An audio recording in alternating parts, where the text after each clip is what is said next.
Well, I'm Joshua. I started off like that last time, but just remind you guys. If I told you there was a rising industry that got more views than the World Series and rivaled the NBA Finals between the Golden State Warriors and Cleveland Cavaliers, would you believe me? If I told you the industry was esports or competitive gaming, would you still believe me? As referenced by in the culture speak by our fellow teammates, gaming is often shunned down, but with the industry getting a spotlight on ESPN, it is obvious that the culture is breaking barriers. Being someone who takes joy in watching and participating in competitive gaming, I keep up to date on most competitions, breakthroughs, and watch tournaments alone or with friends. Gaming isn't just entertainment anymore.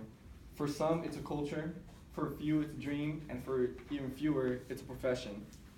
The projected growth for esports outnumbers any other entertainment or sport industry by a long shot.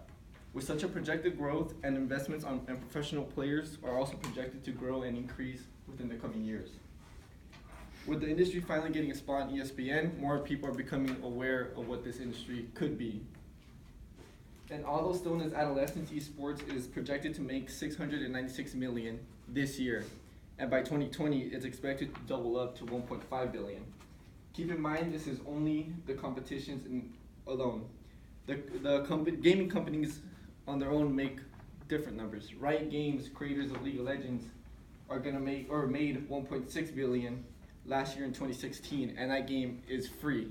They made it purely off aesthetics, which costs about like $5 per champion, and the player base makes up 1% of the world, basically. And when there's money to be made, there's investors. And when I say investors, I don't mean people who just buy stocks. I mean big companies like SK Telecom, which is South Korean TV, and Samsung Galaxy, who have their own teams which are currently competing this month and next month on the World Series to win $1 million for the out of everyone in the world. Celebrities also such as Shaq, Ashton Kutcher, and Mark Cuban, and professional baseball and basketball players have invested in creating their own teams, gambling within the industry, which is illegal, but still they find a loophole, and have invested towards their own or existing teams. But obviously there has to be professionals to win competitions for the companies who buy them.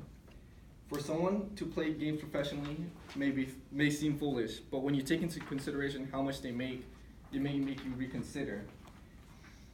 A player can make anywhere from $50,000 to $300,000, or even more, depending on the team they play with, the game they play, and if they stream, such as Twitch, as Schultz does, or YouTube. The factors come in differently, so it's a little hard to dictate. So I'm going to use a team called Unicorns of Love, which is a German team with a really weird name, but they released their information. They pay each player a minimum of $50,000 a year, and that's not they pay for their housing. They have a gaming house where they train, and they're fed with a chef. They're trained, they're exercised to make sure they stay healthy, and they're gonna make $50,000 regardless. That doesn't take into consideration the merchandise they sell. And if they stream, such as Christian Rivera, which is an ex-professional competitor for League of Legends, he streams now, and he makes over $250,000 a year from Twitch, and from posting those Twitch highlights onto YouTube, he makes $250,000.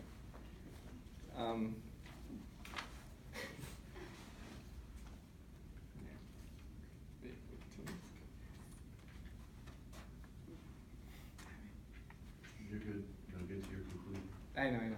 In conclusion, but I'm just trying to remember what I wrote.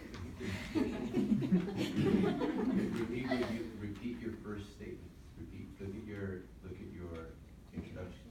Repeat your introduction. In conclusion, it is obvious that gaming went from a media laughingstock to an industry powerhouse.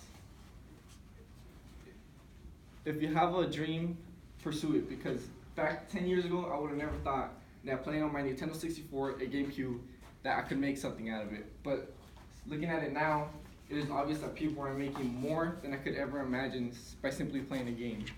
So if you have a dream, pursue it, because you never know what you can make out of it later in society. And that's